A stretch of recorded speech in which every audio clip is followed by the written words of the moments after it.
Hello, and welcome to the Activation Nation podcast, your weekly source of actionable advice from industry experts in self-development, LifeVantage products, and more to help you activate your wellness, your business, and your life.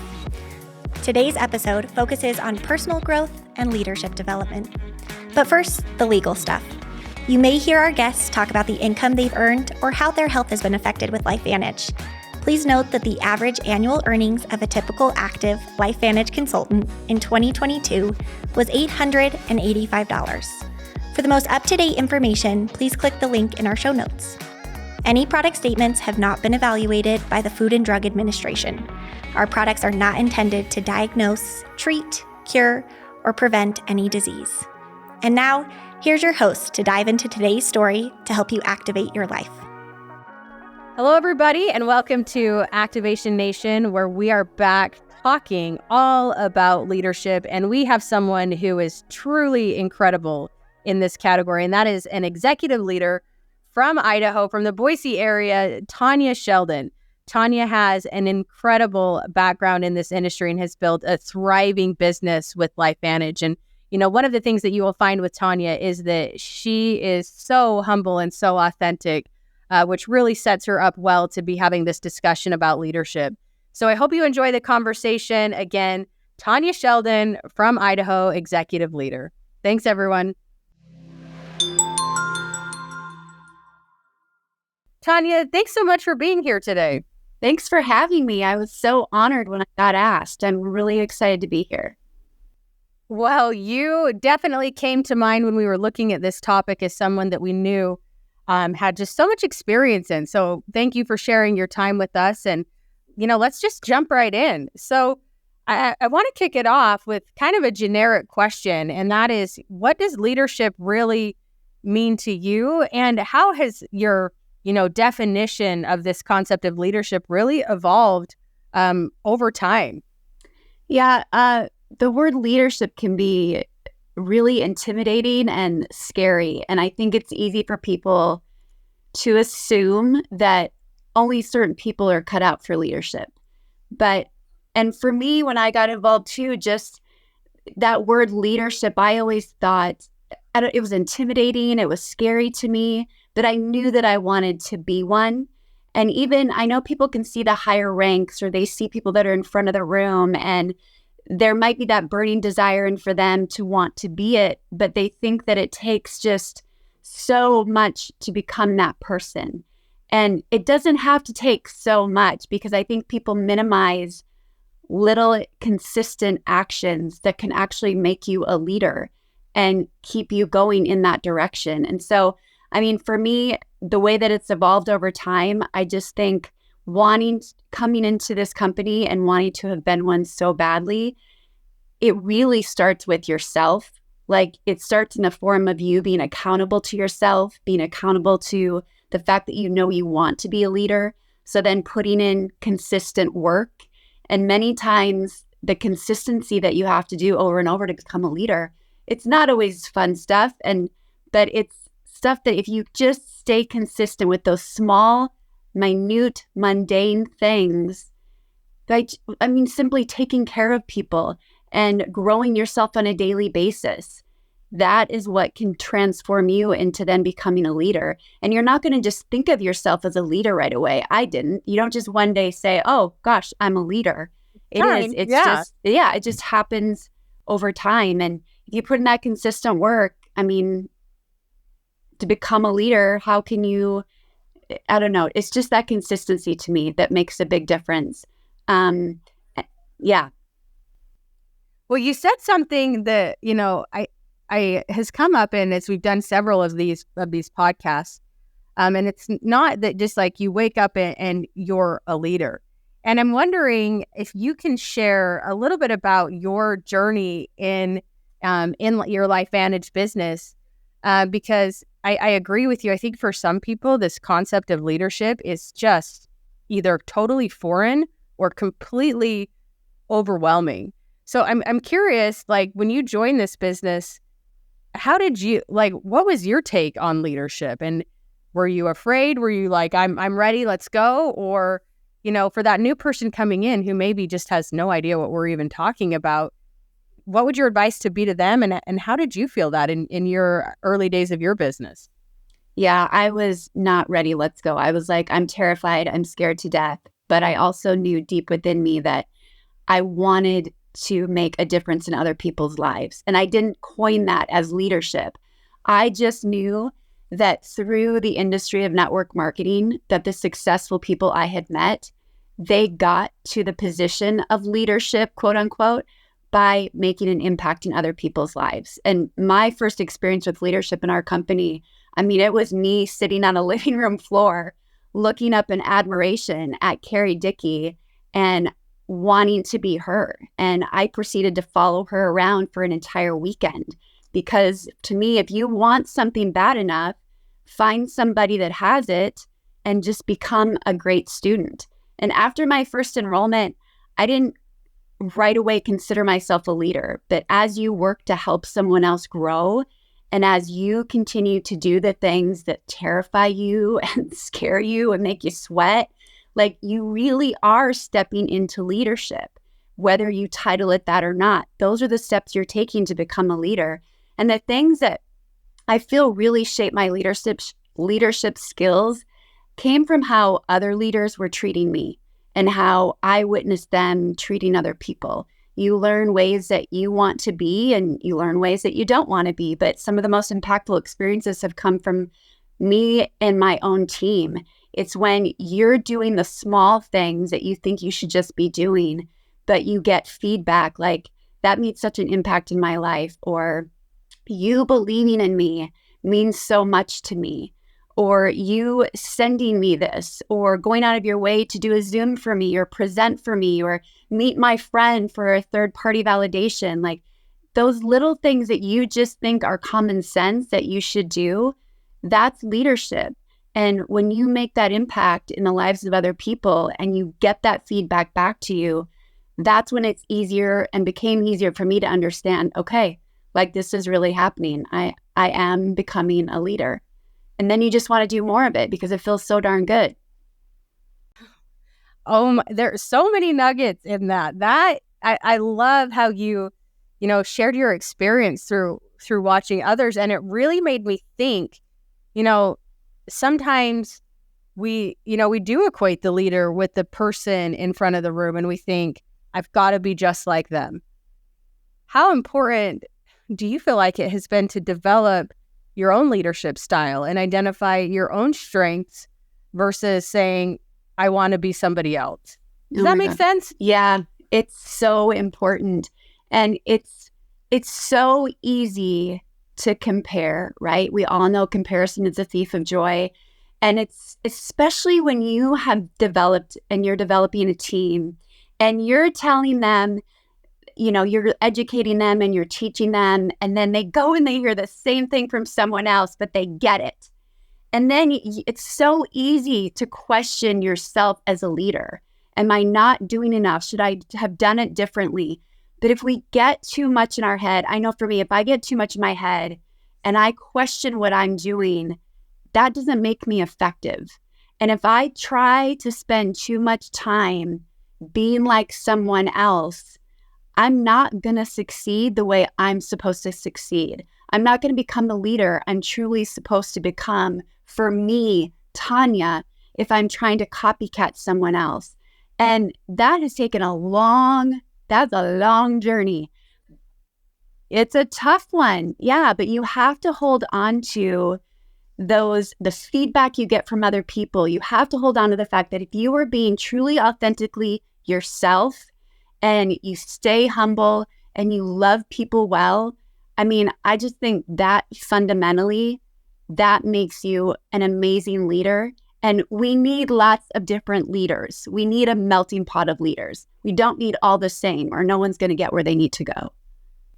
Well, that was perfect tie-in to where I kind of wanted to go with this next, because I think it's really kind of two parts to this. The first part is, trying to copy someone else's leadership, and like you are spot on, and I couldn't agree with you more that just doesn't work, right? It's not authentic. Mm-hmm. But the other side of it too is sometimes I've seen it where, as you look at leading a team and those people who are looking to you as the leader, And as other people start to rise in leadership, it's important, I think, to recognize people on your team who bring other strengths. And you kind of mentioned that melting pot of leaders and how important it is. But sometimes I think from the leadership perspective, it's almost easy, maybe threatened isn't the right word, but to be uncomfortable as somebody else, in your organization becomes a better leader. Have you seen that in your business? And if so, how have you had to navigate and really find that balance of, when people on our teams get better, we all get better versus it being like, well, I'm your leader, so I should be better. Does that make sense? Yeah. I mean, I believe that when people struggle with people in their organization becoming leaders and sometimes rising up and, sometimes becoming better leaders than they are, it's in some perspectives. I think that's the greatest compliment we could have as a leader. Like, that is how you truly build a successful business in network marketing. And you want to rise up and raise other leaders in this industry. And for people that struggle with that, I think we just need to then pause and look within. Like, what is it within me that makes me not feel good for this person succeeding? Where am I faulting and where do I need to continue to grow? Because you don't become a leader and then you're done. Like, leadership is ever evolving. We have to always be growing. There's always new things happening, changes coming at us. Like, it's ever evolving. But I just think that's why you become a leader. If you have risen to the point where people look at you as a leader and now you are developing other people, like, that's what it's about. That's why we're here. And it's not an ego-driven title. It should not be an ego-driven title. It should be a love in motion kind of title. That I love how you captured that. It's almost like if you're feeling that way, that should be your signal to almost look within and say, like, why am I feeling this way? And I think, one of the things that I've learned in my leadership journey is the better people are around you and the better they can magnify their strengths, it does make you better as a leader as well. So I love how you shared that. Yeah, I agree.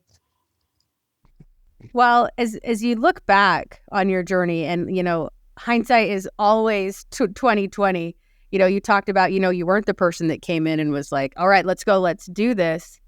What lessons do you feel like you maybe had to learn the hard way, and not in a bad way, because that's obviously how we grow. But as you look back on your journey, what is something that you can say, man, I really learned from that specific, instance of how to be a better leader? Is there any key moments that you feel like have really helped define your leadership style?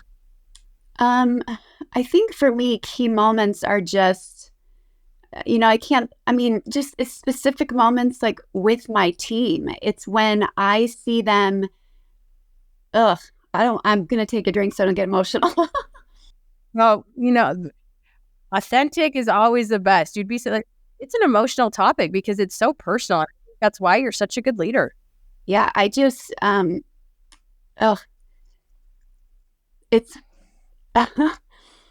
do you know I actually have in my team, there's a dollar bill that floats around for every time I cry, they pass it around. It's kind of a joke. So anyway, but it's my favorite thing to be that person that takes someone's hand and gets them to do the thing that they're terrified to do. But I know that it's the thing they need to do because I know their story. It's the greatest thing, whether it's getting them in front of a room, and sometimes that means too, as a leader, that it's not always coming from you. But if you've taken the time to connect and make them a friend and you know their story and you want to help them make that vision they have for their life become reality, and you want to help them create that vision that they think is impossible, but you know that they're capable of having, sometimes that means you're giving them tools and resources and people that aren't you, that aren't from you, that aren't taught from you. And you then just become the connector. You're like the bridge of a leader that's connecting them to other resources that, whether it came from you or not, it's the exact thing that they need to help them get in the direction they want to go. And that too is being a leader, even if it's not coming from you. If you're connecting them to that thing that they need, that to me is a great strength of a leader. I love that. Identifying strengths in others, but if I'm hearing you right, it's really making sure that you know them and understand their story and understand, what they want before you just dive in and start guiding them. Right. Absolutely. It's not about you.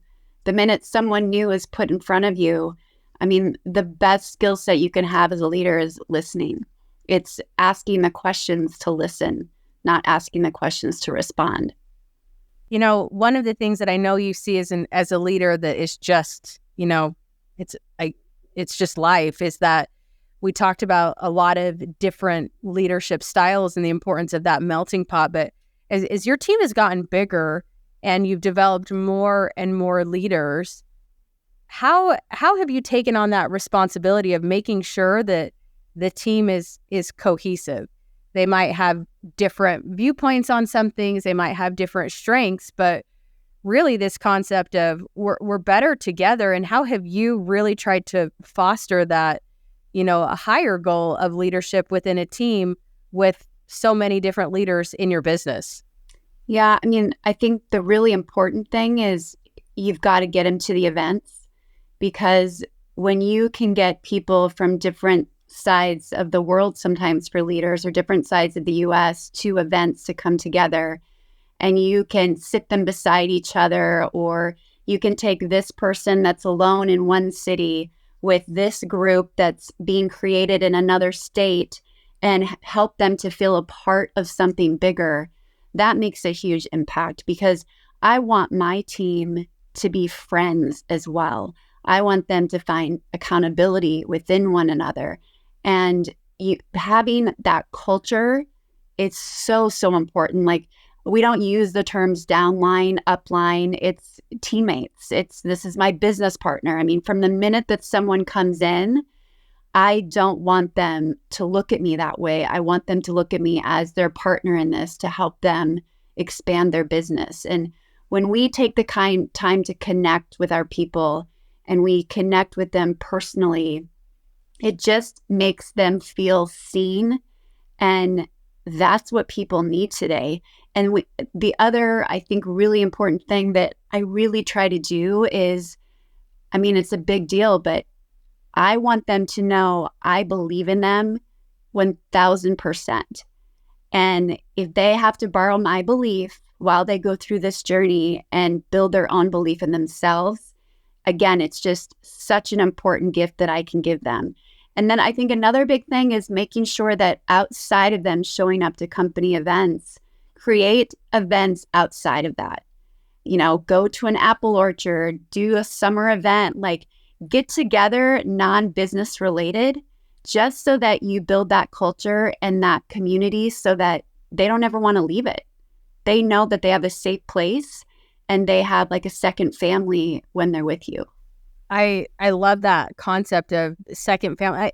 You're just creating a safe place for people to show up right how they are. And it's almost like it helps them put down any defenses too, right? Right. Yep. Yeah. Or share things maybe they wouldn't have shared with anybody else in their first designated family, Yeah. So really what I hear you saying is just create the environment where people can show up authentically. Absolutely. Yes. I love that. Well, you have done amazing things in your organization, and I know culture has been such a big part of that. And, this past year, I think we've really put a lot of leadership to the test, quite honestly, where, as a company, we've made some incredible strides forward as we've evolved to be set up for success in the future. And one of the things that I know can be hard for some people is the idea of change. So how have you had to really make sure that as a leader, you're always evolving and you're always encouraging other people to evolve and, change is probably the only constant thing in this world. But what have been your thoughts over kind of just the transformation of LV360, and what has that done? And how has that made you think different as a leader?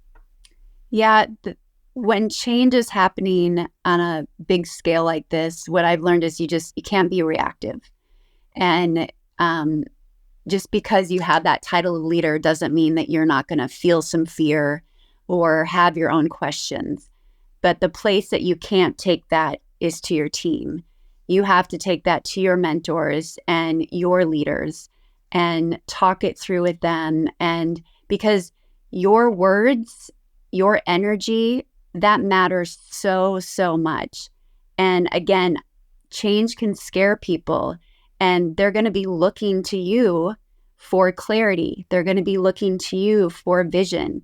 So you have to be able to, again, be unreactive and filter your own emotions and think about your people and be able to come to them in a way that, again, presents a peace, an excitement, a new vision of what's ahead.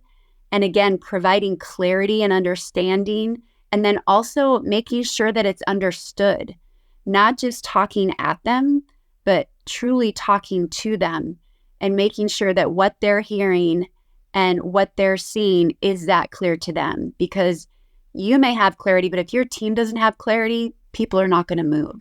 They're going to be halted from the fear of the change. That I love that.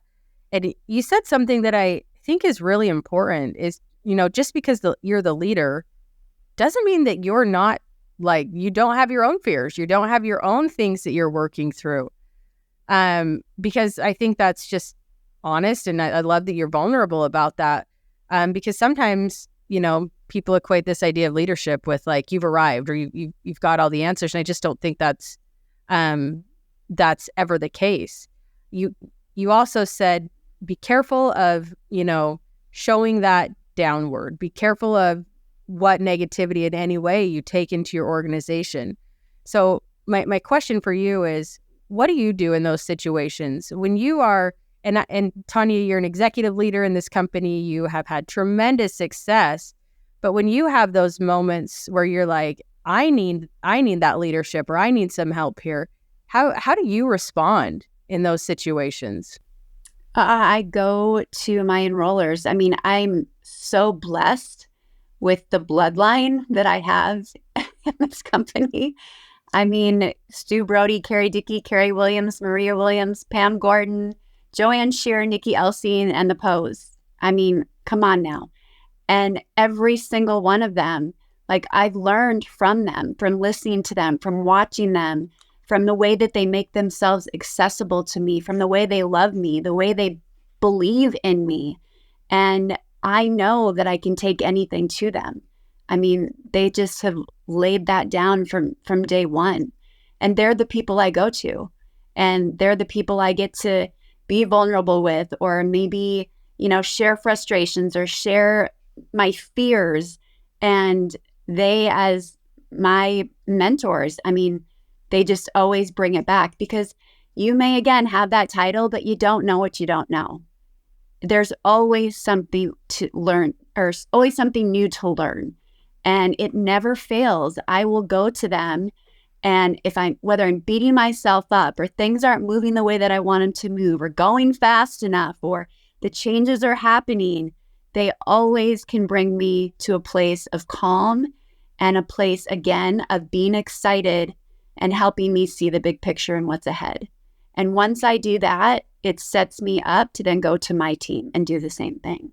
So I guess if you're capturing this in just advice for anybody expanding their leadership, it's, don't feel like you have all the answers, but go to that person that you have to get them.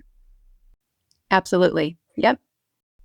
And what's interesting is, if you put that in the perspective of the leaders in your team, I mean, you wouldn't want them to be navigating hard things without you. Like, that's what you're there for, right? Right. Yep. I love that. Well, this has been an incredible year, and you've done an incredible job of leading your team through so much of this.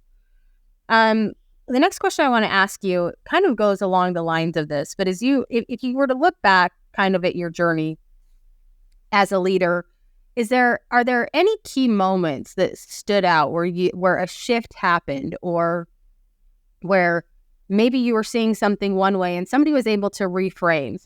Can you think of any experiences that were really pivotal learning moments, and how did you respond to them as a leader, over the course of your business? I guess we've been through a lot of changes within this company, but I've been blessed enough to have leadership that very quickly brings us together, addresses it, makes us feel excited and calm about it. So I guess when I think about myself as a leader, there's been those moments where I'm like, things are not working the way that I want them to work, and things are not moving the way that I want them to move. And I'm questioning myself. I'm questioning if I'm made for this. I'm questioning if I should be where I'm at. And I just want to tell leaders, when you're feeling that way, no matter what stage you're at, whether you're new and you've enrolled your first person, or you have no one on your team and you're a mom or a wife and you're leading at home, like, you have to find someone to go to. Because the worst mistakes I've ever made is when I try to just get through it on my own. I'll have moments where I beat myself up for feeling the way that I do. And it's almost like a shame that I inflict on myself, because I shouldn't be feeling that way. And how will someone feel if I come to them with those emotions? But once you put your guard down and you do go to someone, you realize, like, you're not that unique. You're not the only person that's ever felt that way. I love that. I mean, it's just, and I remember, I'll never forget, like, I was going to Costco and I was talking to the pose and I was just frustrated. And this was a long time ago. And I just felt like nothing was working. And it was Sean that just brought me back down to, he just reminded me of what I had already created and what I've done and what I've survived, like building a business with family stuff that's gone on. I'll never forget that moment. And I was like, okay, so I think in those moments, we really have to kind of just step back and look around and have gratitude, because it is so easy in this industry to just keep going after the big thing. And sometimes we can do it in such a way where we have blinders on, and then we forget the moments of gratitude, of life, of family, of what's already around you. And I think if you can hold on to what's already around you and be planted in your family and your faith, that's what's going to make you fundamentally such a phenomenal leader. I love that. And, you referenced Sean and Michelle, who are incredible leaders.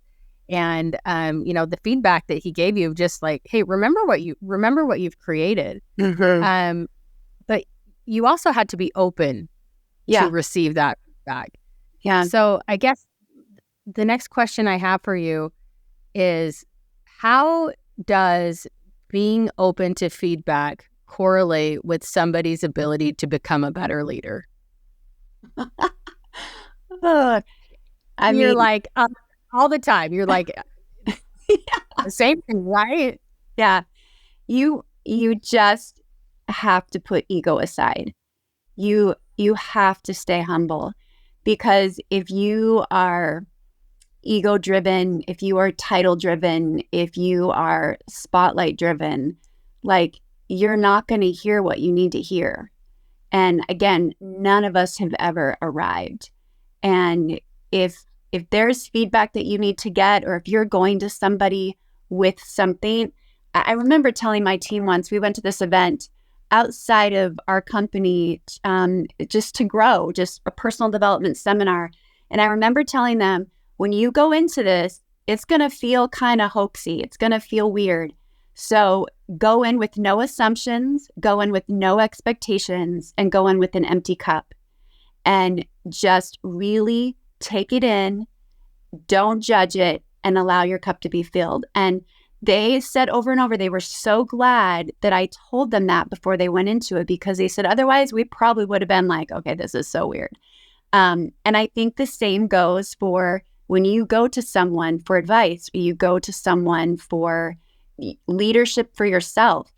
You've got to come into it not expecting anything, not going into it, well, this is what I want them to say. Like, if you're going to ask for it, have that empty cup and receive it wholeheartedly so that you can really hear and receive what you need to get, so that it'll make you that much better going forward.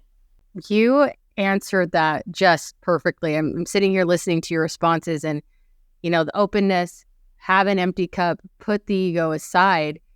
I think if you can't do that, it is going to be very hard to grow as a leader. Yeah. And it might be the hardest skill to master, is just being open to feedback. I've seen that in my career, but it's so important, right? And I think, as we're talking, maybe we gloss over that too much.